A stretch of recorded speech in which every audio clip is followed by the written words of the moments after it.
ভাই এটা কি এভাবে করে কি রাস্তায় গাড়ি চালায় মিয়া? আমরা কি তাদের কাছে জবাবদিহিতা চাইতে পারবো? একদিনের অভিযান পরিচালনা করে তারা কি আমাদের সাথে মশকরা করলো? ভাই এত পরিমাণ অবৈধ বৈদ্যুতিক লাইন এখন ঢাকা শহরে আছে, মানে মেইন রোড অটো রিস্টার মানে রেখে দিছে। আসসালামু আলাইকুম ডিয়ার ভবঘুরেবাসী, কেমন আছেন আপনারা সবাই? অনেক দিন পর মনে হয়ে আসলাম, অনেক দিন না হয়তো 2-3 দিন হবে আর কি, ভিডিও করা হয় নাই, কিছু সমস্যার জন্য আসতে পারি না। আসলে লাস্ট ভিডিওটা করছিলাম হচ্ছে অটোরিকশার যেই আপনার উচ্ছেদ অভিযানটা হলো ধানমন্ডি 27-এর দিকে। তো ওই উচ্ছেদ অভিযানের পরে রাস্তার মধ্যে কী সিচুয়েশন ছিল ওই জিনিসটা নিয়ে একটা ভিডিও করছিলাম এবং হ্যাঁ, ওইটা ছিল 100% পজিটিভ একটা ভিডিও। কারণ উচ্ছেদ অভিযানের পর মুহূর্তে আমরা দেখছি ব্যাটারি চালিত রিক্সার থেকে পায়ে চালিত রিক্সার পরিমাণ অনেকটা বেড়ে গেছিলো এবং এটা আমরা খুব পজিটিভলি নিছিলাম। একটা অন্যরকম ব্যাপার স্যাপার ছিল। আমি ঢাকার একদম মিরপুর থেকে অনেকগুলা মেইন পয়েন্ট হয়ে আমি হচ্ছে পুরান ঢাকা পর্যন্ত গেছিলাম। সেখানে আপনাদেরকে দেখাইছিলাম যে পায়ের রিক্সা কী পরিমাণ বাড়ছে। জাস্ট একটা দিন অভিযান করছিল, এই জন্য অভিযানের একদিন পরে দৃশ্যপট ছিল একরকম, তার একদিন পরে দৃশ্যপট হয়ে গেছে যেই লাউ সেই কদু, কোনো লাভ হয় নাই। তা আমার কথা হচ্ছে এরকম লোক দেখানো অভিযান করার প্রয়োজনটা কোথায়?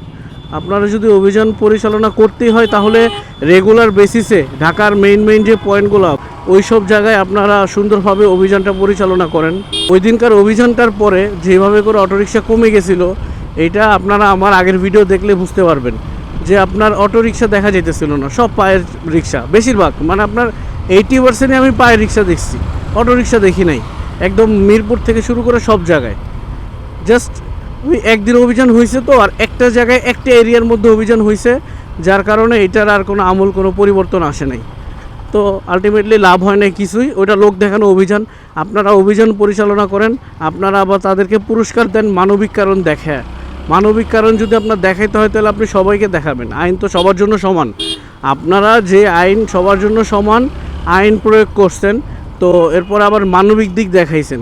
পরবর্তীতে আবার অভিযান হইলে তখন তাদেরও কি সাথে কি এই ঘটনা ঘটবে? বাংলাদেশের মধ্যে আসলে সবই সম্ভব, মানুষ বলে না, এটা আসলেই সত্যি, বাংলাদেশের সবই সম্ভব। আপনারা দেখেন একটা রোডের মধ্যে যদি এরকম মানে মেইন রোড অটো রিস্টার বানায় রেখে দিছে, রোডের উপরে কত সুন্দরভাবে। এই যে আরেকজন উল্টা আসতেছে। আর অটোর মাধ্যমে বেকারদের কর্মসংস্থান যতটুকু হয়েছে, ঠিক নেশাগ্রস্তদের নেশা করার জন্য অর্থের যোগান অতটুকু পরিমাণই হয়েছে। ভাই এটা কি এভাবে করে কি রাস্তায় গাড়ি চালায় মিয়া? ফাউল। অটোরিকশার মাধ্যমে একটা মহলের খুব ভালো উপকার হয়েছে। আপনি খবর নিয়ে দেখবেন, যারা বর্তমানে অটো নিয়ে সাফাই গাইতেছে সুশীল সমাজের নাগরিক, কিন্তু মানবতা দেখাইতেছে যে এই অটোরিকশাওয়ালাদের কি হবে, তারা কি করে খাবে। আমার কথা হচ্ছে 5 আগস্টের আগে এই অটোরিকশাওয়ালারা কি কাজ করে খায় নাই? তারা কি বিভিন্ন কর্মসংস্থানে নিয়োজিত ছিল না? যারা গার্মেন্টসে চাকরি করতো তারা এসে এখন অটো চালায়, যারা গ্রামে দিনমজুরি করতো তারা এখন এসে অটো চালায়, যারা ব্রিজের নিচে বসে নেশা করতো তারা এখন অটো চালায় নেশার টাকা জোগাড় করার জন্য।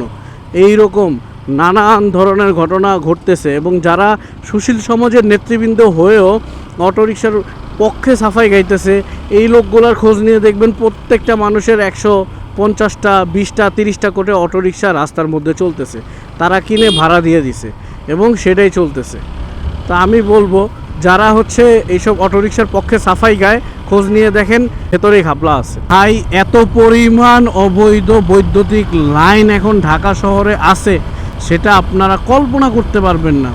প্রতিটা এলাকার মধ্যে অটোরিকশার জন্য অবৈধভাবে মেইন লাইন থেকে লাইন নিয়ে তারা সেটাকে হচ্ছে অটোরিকশার চার্জিং পয়েন্ট বানাইতেছে। আমরা কি তাদের কাছে জবাবদিহিতা চাইতে পারবো? একদিনের অভিযান পরিচালনা করে তারা কি আমাদের বাঙালি জাতির সাথে মশকরা করলো, না ফাইজলামি করলো, না আমাদের ইমোশন নিয়ে খেললো, নাকি এটা পুরোটাই নাটক ছিল, সেট আপ ছিল? এটা আমরা জানতে চাই। আপনারা আমাদেরকে জানান কেন একদিনের অভিযান পরিচালনা হলো, কেন এটা রেগুলার করা হলো না? এই হচ্ছে আমরা চলে আসছি অটো স্বর্গরাজ্য। আপনি মেট্রো স্টেশন থেকে নামলেন, আপনি যেদিক দিয়ে ঢুকবেন রোডটার মধ্যে, পুরা রোডটা অটোরিকশা ব্লক করে রাখছে, পুরা রোড একদম পুরা রোড আপনার যেতে হবে কোনা দিয়ে একদম ঘেঁষে, পুরা মুখটা বন্ধ করে রাখছে এই অটোরিকশা। আজকের আকাশটায় মেঘ বৃষ্টি কেমন খেলা করতেছে, এই হঠাৎ মেঘ দেখা যাচ্ছে, এই হঠাৎ একটা বৃষ্টির একটা ভাব। এনিওয়ে গাইজ, আজকে আর কথা বাড়াচ্ছি না, আমি জাস্ট আপনাদের সাথে এই ব্যাপারগুলোই শেয়ার করলাম। আজকের মতো এখানেই আপনাদের সাথে বিদায় নিচ্ছি। আল্লাহ হাফেজ।